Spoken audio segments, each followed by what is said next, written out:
క్రీస్తునందు ప్రియమైన సహోదరి సహోదరులారా, ప్రభువైన యేసుక్రీస్తు నామములో మీకు అందరికీ శుభములు వందనాలు తెలియచేస్తున్నాను. దేవుని బిడ్డలారా, జీవితం లైఫ్ అనే దాని గురించి మనం ధ్యానిస్తూ ఉన్నాం. ఇటర్నల్ లైఫ్ అనే అంశాన్ని గురించి దేవుని వాక్యాన్ని వినబోతున్నాం. యోహాను సువార్త 3:36 కుమారుని యందు విశ్వాసముంచువాడే నిత్య జీవము గలవాడు, కుమారునికి విధేయుడు కానివాడు జీవము చూడడు, గాని దేవుని ఉగ్రత వాని మీద నిలిచియుండును. ఎవరైతే కుమారుని యందు విశ్వాసం ఉంచుతారో వారు నిత్య జీవం గలవారు. ఈ చక్కటి మాట మనం ఆలోచన చేస్తున్నాం. నిజంగా ఎవరైతే యేసునందు విశ్వాసం ఉంచుతారో వాళ్ళకేమో నిత్య జీవం. మరి కుమారుడికి విధేయుడు కాకుండా ఉండేటటువంటి వాడు పరిస్థితి ఏంటి? అతను జీవం చూడడు, కానీ దేవుని ఉగ్రత వాని మీద నిలిచి ఉండును. దేవుడు ప్రేమించి కుమారుని లోకానికి పంపిస్తే ఆ కుమారుని యందు విశ్వాసం ఉంచేవాడు నిత్య జీవం కలిగిన వాడుగా, నశించకుండా ఉండేవాడుగా ఉంటాడు. గనుక దేవుని వాక్యం చెప్పే మాట యోహాను సువార్త 3:16 దేవుడు లోకమును ఎంతో ప్రేమించెను, కాగా ఆయన తన అద్వితీయ కుమారునిగా పుట్టిన వానిందు విశ్వాసముంచు ప్రతివాడును నశింపక నిత్య జీవం పొందినట్లు ఆయనను అనుగ్రహించెను. దేవుని బిడ్డలారా, యోహాను సువార్త 5:24 నా మాట విని నన్ను పంపిన వాని యందు విశ్వాసముంచువాడు నిత్య జీవము గలవాడు, వాడు తీర్పులోనికి రాక మరణములో నుండి జీవములోనికి దాటి ఉన్నాడని మీతో నిశ్చయముగా చెప్పుచున్నాను. నా ప్రియ స్నేహితులారా, దేవుని వాక్యం మనకి చెప్తున్న అద్భుతమైన ఆశ్చర్యకరమైన సత్యం ఏంటంటే, దేవుని మాట విని ఆయన యందు ఎవరైతే విశ్వాసం ఉంచుతారో, మాట వినుట వలన విశ్వాసం కలుగును.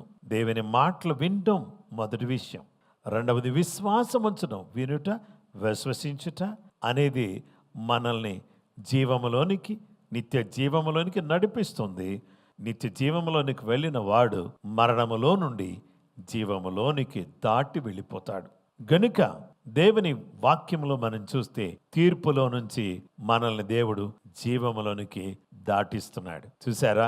చీకటిలోను మరణాంధకారములోను మ్రగ్గిపోతున్న మనల్ని యేసయ్య వచ్చి చీకటిలో కూర్చున్న వారికి వెలుగునిచ్చి తన మాట వినుట ద్వారా విశ్వాసమునిచ్చి, విశ్వాసము ఉంచుట ద్వారా నిత్య జీవాన్నిచ్చి, నిత్య జీవం పొందిన మనల్ని దేవుడు తన సన్నిధిలో నిలబెట్టి ఆయన ఆరాధించేవారిగా, ఆయన మహిమపరిచేవారిగా, ఆయన కొనియాడేవారిగా, ఆయన హెచ్చించేవారిగా, ఆయన మహిమార్థమై జీవించేవారిగా దేవుడు మనకు తన కృప అనుగ్రహిస్తూ వస్తున్నాడు. గనుక నా ప్రియ సహోదరి సహోదరులారా, everyone should taste eternal life.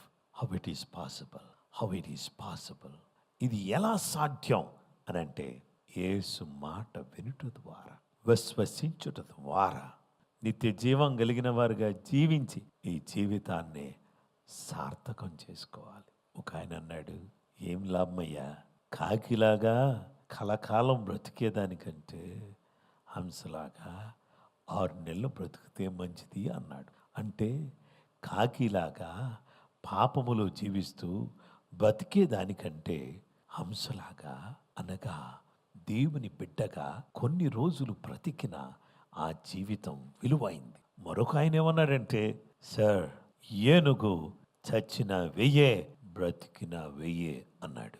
అంటే చనిపోయినా విలువ మారదు, బ్రతికున్నా అదే same value. If you die also same value, if you live also same value. చూసారా? యేసును కలిగిన జీవితాన్ని కలిగిన వారికి మరణము, జీవము రెండు ఒకటే. కాబట్టి ఏం తేడా లేదు. బ్రతికున్నాం, భూమి మీద దేవుని ఆరాధిస్తున్నాం. చనిపోయాం, దేవుని రాజ్యంలో దేవుని ఆరాధిస్తాం. బ్రతికున్నాం, దేవుని సన్నిధిలో ఉన్నాం. చనిపోయాం, దేవుని సముఖంలో ఉంటాం. ఇది దేవుడు మనకిచ్చిన గొప్ప భాగ్యం. ఇలాంటి జీవితం ఎందరికో లేదు. ఇలాంటి జీవితాన్ని కలిగిన వారిగా, నిత్య జీవమును కలిగిన వారిగా ఈ లోకంలో జీవించడానికి, యేసయ్యను హత్తుకుని ఆయన మహిమార్థమై జీవించడానికి అందరికీ కృప ప్రభు అనుగ్రహించును కాక.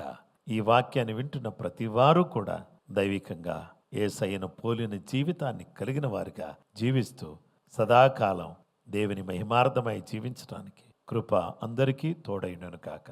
దేవుడి మాటలు దీవించును కాక. అందరికీ ప్రైజ్ ది లార్డ్.